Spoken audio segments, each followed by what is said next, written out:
따라서 유대인의 왕, 오늘 빌라도와 그리고 대제사장 사이에 유대인의 왕이라는 이 표현 때문에 좀 이렇게 서로 주고받는 내용에 관한 말씀이 나옵니다.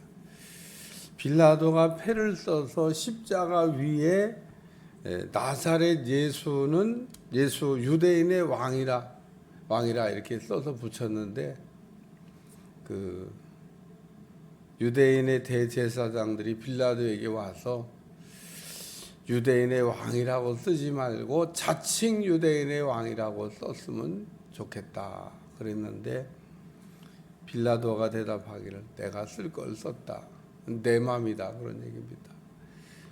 그러니까 빌라도가 내 맘이다 그러고 내가 쓰고 싶은 대로 썼는데, 그러니까 빌라도는 예수님이 유대인의 왕이다 그러고 지금 썼는데, 대제사장들은 그걸 인정 못해서 자칭 유대인의 왕이라고 써달라.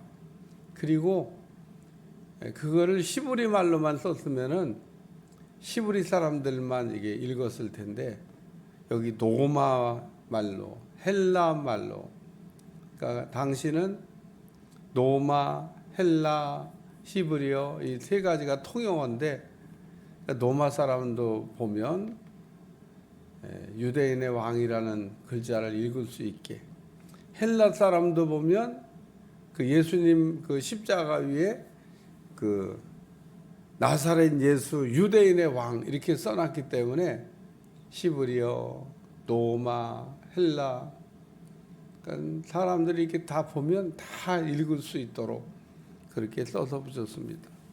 그래서 이 얘기는 전 세계에 당시는 로마, 헬라, 뭐 히브리어면 전 세계 공용어입니다. 그 세 가지 말 가지면은 안 통하는 데가 없어요. 그래서 전 세계에 예수님이 유대인의 왕이라고 하는 것을 알리셨다는 겁니다. 오늘 말씀은 예수님께서 십자가를 지시고 골고다에서 죽임을 당하신 사건에 관한 말씀을 기록하고 있는데, 오늘 본문에는 안 나오지만 오늘 이 예수님이 십자가를 지셨을 때 일어났던 사건들이 있습니다. 그것을 우리가 생각하면서 오늘 말씀을 정리하려고 합니다. 첫 번째는 십자가를 지시고라는 말씀. 예수께서 자기 십자가를 지시고, 예수님께서 골고다로 올라가실 때 십자가를 지고 올라가셨습니다. 십자가는 그냥 다른 사람이 이렇게 대신 지고 가고, 예수님은 편안하게 골고다에 올라가신 게 아닙니다. 죄인들이 자기가 매달린 십자가를 다 메고 올라가는데, 예수님도 역시 마찬가지로 십자가를 메고 올라가셨습니다. 노마병사가 이렇게 가다가 보니까 목적지까지 다 갈 것 같지가 않아요. 영 상태가, 예수님이 너무 이렇게 지치신 겁니다. 상태가 별로 안 좋아요. 뭐 볼 때 힘이 넉넉하다 그러면은, 씩씩하다 그러면은 그런 처리를 안 했을 텐데, 보니까 상태가 영 나빠요. 막 자꾸 쓰러지시고. 그래서 성지순례 가면 예수님이 쓰러졌던 곳에마다 이렇게, 또 예수님이 어떤 사건이 있는 데마다 이렇게 집을 이렇게 만들어 놓고 그것을 이렇게 생각하는 처소가 있는데, 예수님이 가다가 이게 자꾸 쓰러지시니까 구레네 시몬이라고 하는, 마태복음 27장 32절에 보면 거기 구레네 사람 시몬이라는 사람이 있었는데, 로마 병사가 너 그래가지고 이거 좀 지고 가. 그래서 예수님의 십자가를 대신 졌던, 그래서 구레네 시몬이라고 하는 사람이 억지로 십자가를 지고 갔습니다. 지고 싶어진 게 아니에요. 참 저 사람은 세상 사람들 얘기하면 재수도 참 되게 없다. 왜냐하면 어떻게 저 무거운 십자가를 지고 가게 됐냐. 하지만 성경에는 자세한 언급이 없지만 이 구레네 시몬이 예수님의 십자가를 이렇게 억지로 지고 올라감으로 정말 큰 은혜를 받았다. 그런 내용들이 나옵니다. 그리고 이 구레네 시몬의 가족이 정말 은혜 받아가지고 성경에 곳곳에 나옵니다. 이 구레네 시몬이라는 사람이 본인이 무슨 그 원에서 진 십자가 아닌데, 우리가 십자가라고 하는 게 누구에게나 다 힘듭니다. 십자가를 이렇게 쉽게 해서 뭐 쉽다 이렇게 얘기할 사람은 아무도 없습니다. 근데 십자가를 우리가 감당할 때 예수님처럼 다 이렇게 힘들고 어렵고 감당하기가 어렵지만은 구레네 시몬이 십자가를 이렇게 억지로 지고 갔지만 그럼에도 불구하고 은혜도 받고 축복도 받았다라는 사건을 우리가 생각하면서, 야, 우리가 예수님 같은 십자가는 질 수가 없지만 나 예수님께서 우리에게 이렇게 지워주시는 십자가, 그게 다 있습니다. 누구에게나. 십자가 없는 사람은 아무도 없습니다. 근데 십자가를 이렇게 질 때쯤 되면 도망가는 사람도 있고, 십자가 지기 싫어서 원망불평하는 사람도 있고, 십자가 때문에 시험 드는 사람도 있고, 아주 이 십자가가 참 가지가지 역사를 일으키는데, 우리 주님이 십자가를 이렇게 당당하게 감당하시고, 또 십자가가 무겁고 힘들면 기도하면 돼요. 예수님도 그 겟세마네 동산에서 십자가를 놓고 기도하지 않습니까?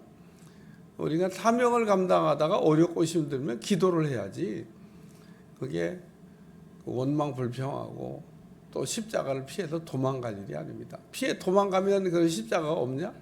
도망가도 십자가는 있어요. 그러니까 오늘 우리는 피한다고 십자가 피할 수 있는 게 아니고, 내가 감당해야 될 십자가는 늘 있는 건데, 십자가를 어떻게 감당하냐, 그것만 다를 뿐입니다. 예수님처럼 해야죠. 예수님처럼 십자가가 무겁고 힘들고 정말 감당하기 어려우면 하나님 정말 이 십자가를 뭐 벗겨달라고 기도는 할 수 있지만, 그럼에도 불구하고 너 해야 되겠다 그러면 아멘인 거죠. 뭐 오늘 십자가는 우리에게 영광을 가져다주는 하나님의 축복의 선물인 겁니다. 현재의 고난은 장차올 영광과 좋게 비교할 수가 없도다. 우리는 고난 없이 영광만 얻으면 좋겠지만은 고난이 크면 영광도 크다는 겁니다. 내가 십자가를 무거운 걸 지면 무거운 걸 진 것만큼 하나님께서 그걸 감당할 수 있도록 능력도 주시고, 또 그걸 우리가 잘 감당하고 났을 때 받는 영광은, 가끔 우리가 물어봐요. 누구하고 누구를 비교하면서, 아니 저 사람하고 나하고 왜 똑같이 믿음 생활했는데 누구는 더 큰 영광을, 나는 왜 조그만 영광을. 십자가를 큰 걸 진 거죠. 두 번째 말씀은 강도와 함께란. 두 번째는 강도와 함께입니다. 예수님이 두 강도와 함께 십자가를 이렇게 지셨는데, 좌우편에 강도가 달려 있었어요. 예수님이 가운데 달리셨습니다. 그런데 누가복음 23장 42절에서 43절에 보면 오른편에 있는 강도가 예수님께 기도합니다.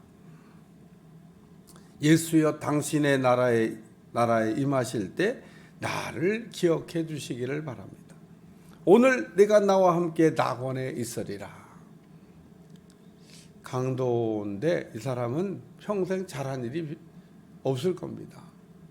태어나가지고 강도짓만 하다가, 그것도 이게 흉악범입니다. 흉악범. 근데 그 십자가에 달려가지고 이렇게 예수님께 기도했더니 낙원에 갔어요. 제가 오늘 이 말씀을 생각하면서 어제 건순찬 집사님 장례 예배를 이렇게 치렀는데, 참 이영자 집사님이 막 소천하시기 전에 전화가 왔습니다. 제가 또 전화를 받았습니다. 못 받을 수도 있어요. 뭐 핸드폰을 뭐 딴 데 놨다든지, 뭐 또 핸드폰을 진동으로 놨다든지, 뭐 그러면 못 받는 거죠. 그리고 그 짧은 시간이 지나가면 그냥 끝나는 거죠. 뭐 그런데 참 드라마틱하게 제가 전화를 받고 급합니다. 우리 남편이 얘기도 아직은 뭐 알아듣고 의식은 있는데 그래서 기도해 줬죠. 오늘 새벽 설교 준비하다가 한번 가만히 생각을 해봤어요. 내가 목회하면서 이렇게 성도들을 이렇게 가가지고 마지막 그 임종을 해준 사람이 몇 사람이나 되겠어요. 제 기억에 신림동에서 분목할 때 한 번 더 있었던 것 같습니다. 그 집에 내가 신방 가고 그 남편 보고 내가 다시는 신방 안 온다.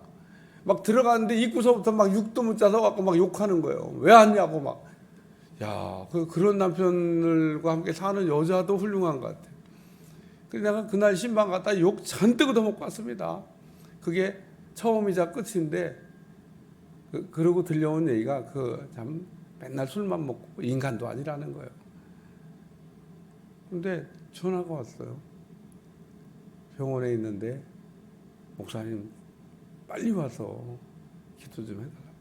그래가지고 막 비상등을 켜고 막 달려가는데 아직 안 죽었더라고요. 가고 따라하라고. 또 따라 하더라고요. 또 그때는 그래갖고 임종기도를 잘 해주고 딱 돌아서서 우리 집까지 오는 절반쯤 왔을 때 전화가 다시 왔어요. 평안하게 잘 하나님 나라 갔습니다. 참. 그리고 그 사람은 장례를 처음부터 끝에까지 마지막 그 하간 예배 할 때까지 내가 따라갔습니다. 근데 어떤 예배는 한 절반만 따라다니고 절반 안 가는데 야, 이 사람은 뭐냐? 내가 마지막 하간 예배까지 추운 겨울이었는데 하간 예배까지 강도 예수님과 함께 다녔던 강도 있어요. 오른편 왼편. 그런데 이 오른편 강도가 마지막 순간에 예수님께 기도했고 구원받았습니다. 그래요. 인생을 우리가 살면서 마지막 순간에 이렇게 예수님을 만났는데 얼마나 참 마지막 순간에 목사님과 함께 굉장히 의미 있는 거라고 저는 생각을 합니다. 꼭 필요하면 찾으세요. 근데 그게 쉽지가 않습니다. 자식도 임종이 잘 안 되는데 무슨 여러분 자식이라고 아버지 어머니 돌아가실 때 임종이 됩니까? 옆에서 안 돼요. 막 위급하다고 가보면 벌써 돌아가셨거나 상황 종료됐거나 이런 좀 많죠. 근데 상황이 종료되기 직전에 예를 들면 뭐 목사님의 기도를 받는다든지 어쨌든 쉽지가 않은 일입니다. 네. 오늘 이 강도가 그 십자가에 달려 죽어갈 때 그 마지막 죽기 직전에 조금 있으면 죽어요. 십자가에 처형받으면 고통을 당하며 죽는 거지 어쨌든 안 죽지는 않습니다. 죽어요. 예수님도 죽으셨다는 겁니다. 세 번째는 유대인의 왕이라 쓰라. 유대인의 왕이라. 내가 쓸 것을 썼다. 아주 이 표현이 재밌어요. 내가 쓸 것을 썼다. 바꿔달라고 그러는데 못 바꾼다 그런 얘기입니다. 그러니까 빌라도에게 자칭 유대인 왕이라고 이렇게 바꿔 써달라고 그러는데 빌라도가 못 바꿔. 맞아. 유대인의 왕. 그래서 이게 이름표가 안 바뀐 겁니다. 그러니까 자칭 유대인이라고 써서 붙이고 싶은데 뭐 그것까지는 이제 자기들의 고난 밖의 일이라 내가 쓸 걸 썼어 그러는데 바꿀 수가 없는 겁니다. 그래서 예수님이 누가 뭐라고 그래도 유대인의 왕이 되신 겁니다.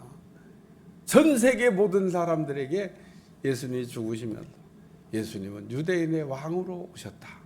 메시아로 오셨다는 거예요. 메시아로.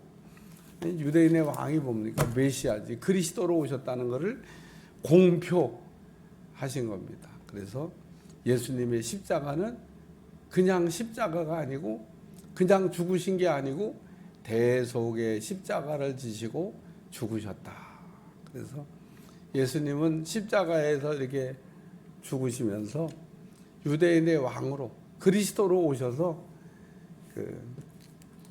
대속의 십자가를 우리의 모든 죄의 문제를 해결해 주셨다.